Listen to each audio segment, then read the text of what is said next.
Welcome to the Columbus Symphony Orchestra's Know the Score, hosted by Maestro George Del Gogo. This week's episode will focus on our upcoming concert, The Greats, featuring Beethoven and Schubert. We hope you enjoy this week's edition of Know the Score.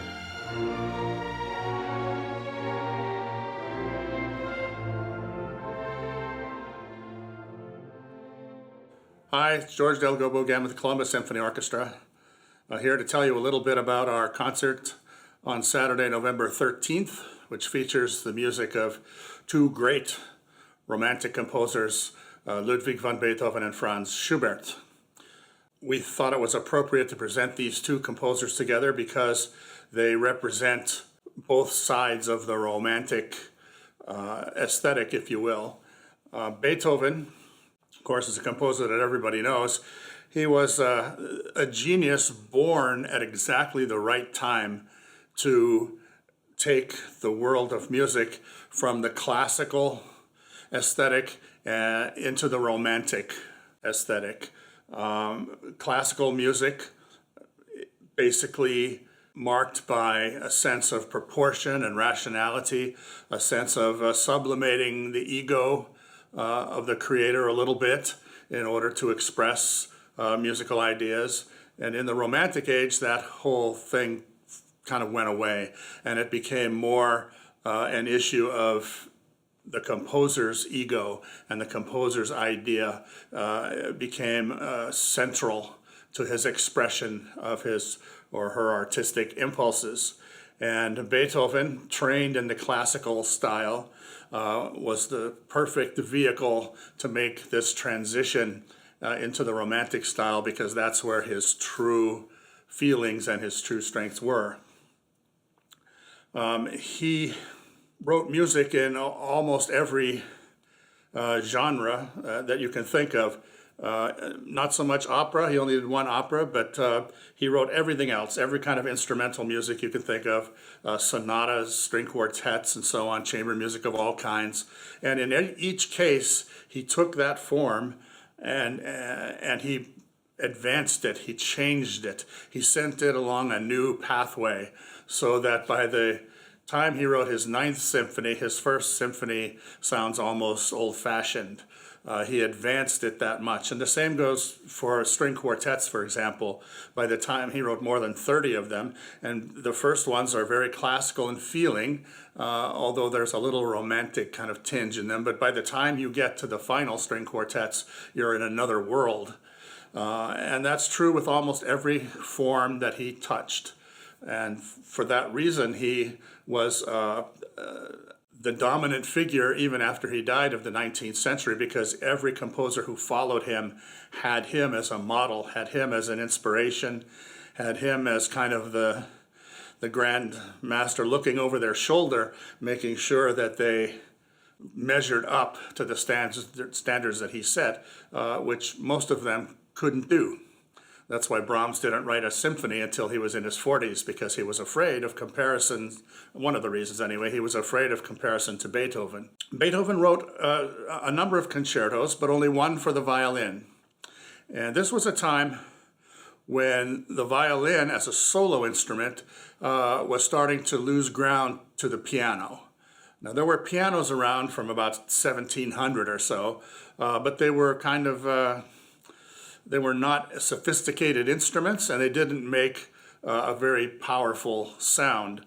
But as the piano technology developed throughout the 18th century and into the early 19th century, the piano began to be more dominant and more used as a solo instrument by composers than the violin.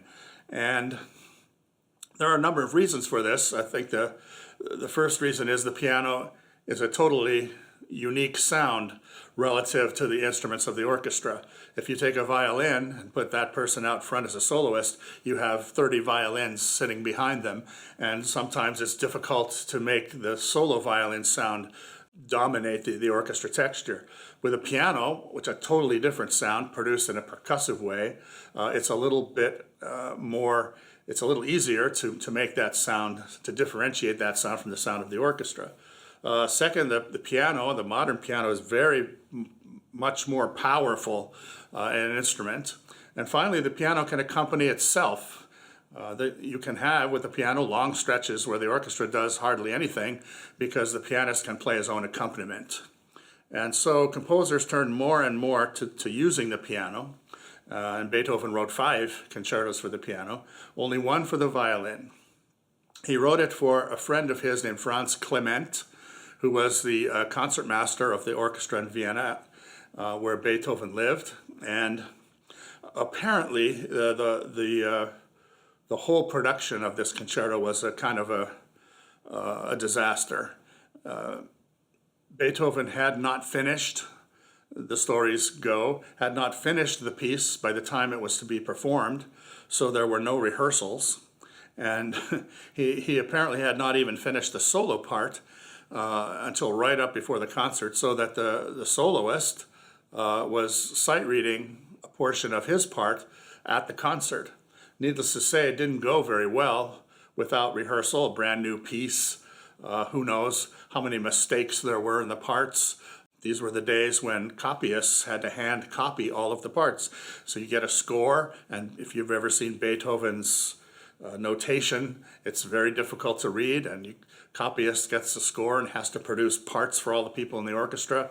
And I would bet my life that there were lots and lots of mistakes in those parts, but there wasn't time to proofread them, and everything was at the last minute, and it was a complete and total failure. Clement was very upset about it, and the story goes, and I don't know if this is a true story or not, but it's a wonderful story. He was so upset that he played as an encore a piece on his violin on one string with the violin turned upside down. So he just kind of thumbed his nose at the whole process. The piece was not played again until many years later, when it was revived by a French violinist named Pierre Baillot. And then after that, a couple of years, the young Joseph Joachim, who was 12 years old at the time, took up this piece and played it. And through his advocacy, starting from when he was 12, the piece became a part of the standard repertoire, which is its just place. It belongs there. That first performance with Joachim was conducted by Mendelssohn, by the way, who was an instrumental conductor and musician in terms of finding masterpieces by dead composers and bringing them back to life. And he did that with Schubert, as you'll see in a minute, with Beethoven, and with Bach especially. Mendelssohn is given a lot of credit for the revival of the music of Bach in the 19th century. And this was kind of necessary because there was no way to preserve this music, and after it was written and performed here and there, very often it fell into disuse, and people didn't want to hear it again. They wanted to hear the new music. There was no way of recording it. There was no way of preserving it except by playing it, and a lot of people didn't play it. And a lot of it was written for special occasions, and when those occasions were finished, the music was put away and lost. And Mendelssohn was one of those composers in the 19th century who consciously went after and looked for masterpieces by the great composers of the past and brought them back to life. And we've been doing that ever since. Every once in a while you'll hear about somebody finding a piece by Vivaldi or somebody in a church basement just lying there waiting to be discovered. Anyway, this concerto by Beethoven is very much in the French tradition in that it is a very lyrical piece. It is not a virtuosic piece in terms of having virtuoso passages just for the sake of virtuoso passages. That's not to say it isn't difficult. It is not especially idiomatic. It doesn't always fit the violin perfectly, but it kind of harks back to the lyricism of composers like Viotti and Kreutzer in writing for the violin. After a very long introduction in which 3 themes are presented and there's very little contrast between the themes, the violin enters with a very improvisatory kind of passage in octaves, and we're off.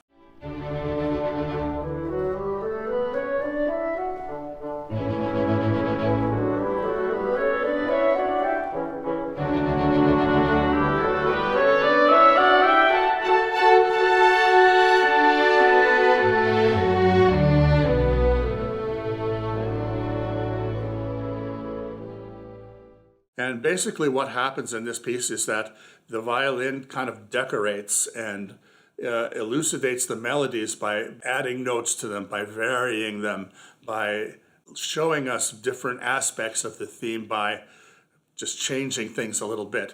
So it's this kind of continuous kind of variation feeling that you have, especially throughout the first movement. The slow movement is a much more substantial slow movement that you would find in most French violin concertos, and it consists basically of a dialogue between the violin and the string section and various woodwind players, clarinet, bassoon, horn, and it's this surpassingly beautiful movement, as only Beethoven could write. He spent a lot of his compositional capital in this second movement, whereas previous composers kind of fluffed over the second movement in an effort to get to the third movement. And again, like in the French style, he proceeds into the third movement of the piece, the final movement, without pause from the second movement. So there's very little, there's no pause, a little transition. And you may notice throughout the piece that he keeps the violin in relatively high tessituras, in a higher range of the instrument. This is done mainly so that the instrument can dominate, can be heard above the orchestra, above the string section of the orchestra. And it's not until the third movement, the beginning of the third movement, that he really goes down and uses his G string at the beginning of this dance-like rondo, and uses it to great effect. But after a statement of the theme, and the orchestra plays a little bit, he repeats the theme and he's back up in the upper register. So he stays up there most of the time. He, as was the practice, he did not write cadenzas for this concerto. Typically, a cadenza is a spot at the end of a sonata allegro movement where the whole thing comes to a stop and the soloist improvises on the themes that have been played during the movement. And it's a chance for the soloist to demonstrate not only his or her skill as an improviser, but as a technician, because you get to play things that perhaps are a little more technically demanding than you had to deal with in the previous part of the movement. And it was typical that Beethoven and other composers would just put a fermata there, and everybody would stop, and the soloist would take over for a little while. Well, that practice kind of disappeared over the years, and more performers had to rely, if they either wrote their own cadenzas or they played cadenzas written by other people. And there are numerous cadenzas written for this concerto by a lot of composers. Joachim, of course, as a champion of the piece, wrote his own cadenzas. Fritz Kreisler, a famous 20th century violinist, wrote cadenzas as well, which are very commonly used. And I'm not sure which cadenzas our soloist is going to play, but we'll look forward to finding that out. Speaking of which, our originally scheduled soloist was unable to make sufficiently efficient travel plans. Angelo Jean-Louis from China.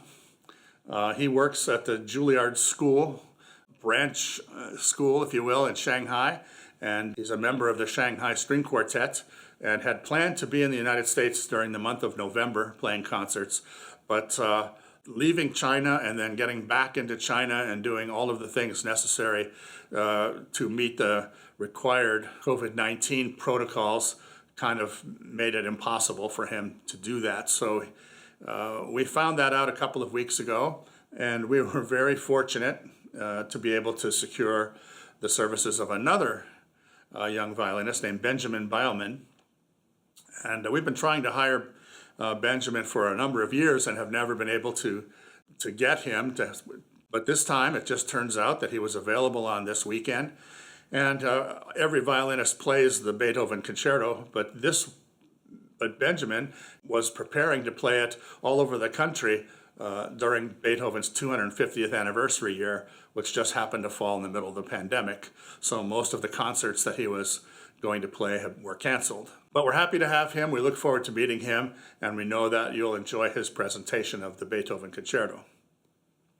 Schubert, Franz Schubert, was a rough contemporary of Beethoven. He was born 27 years after Beethoven, but he died 1 year after Beethoven. He only lived to be 31 years old.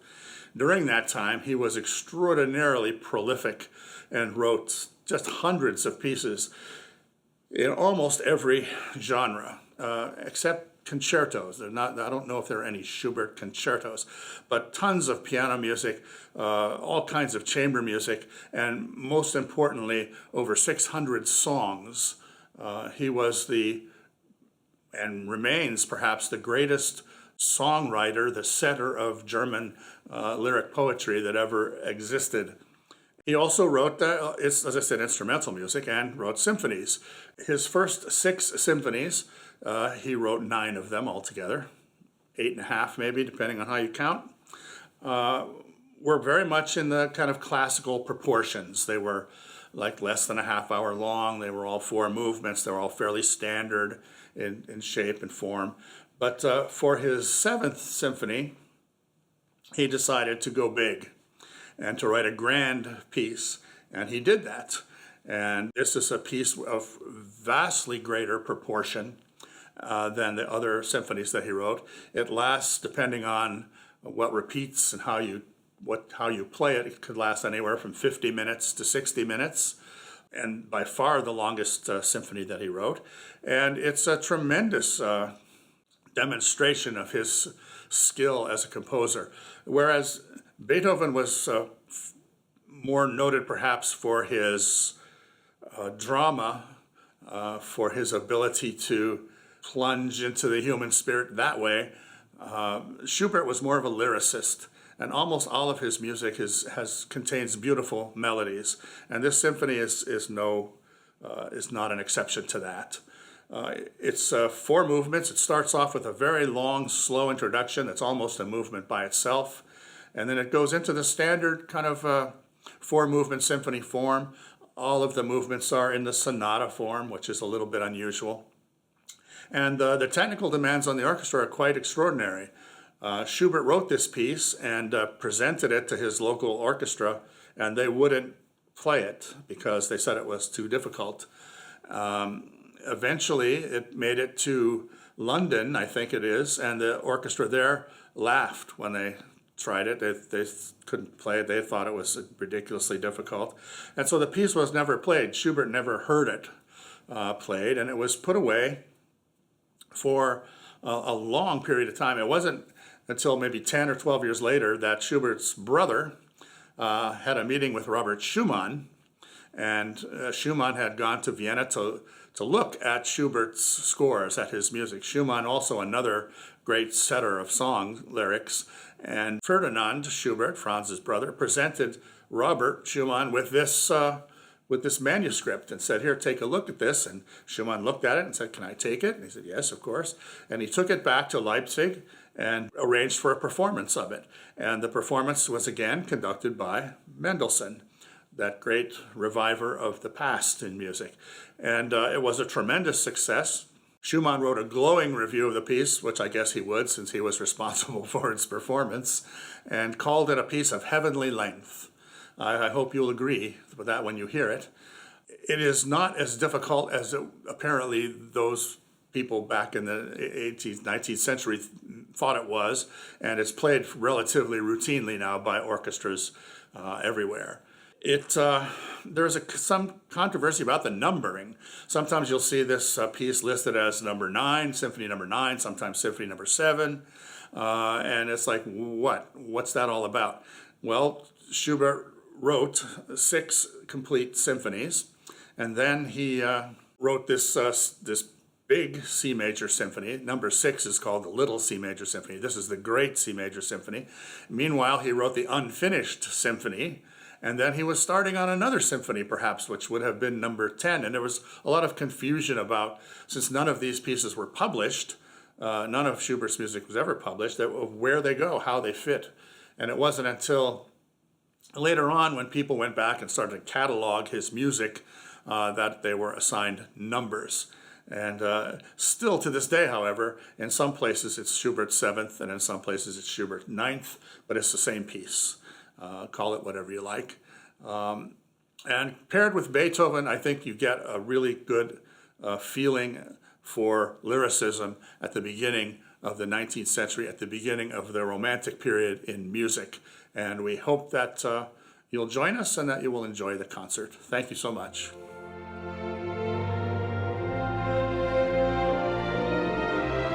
We hope you enjoyed this week's edition of Know the Score. If you are interested in supporting the CSO or purchasing tickets, please visit our website, csoga.org.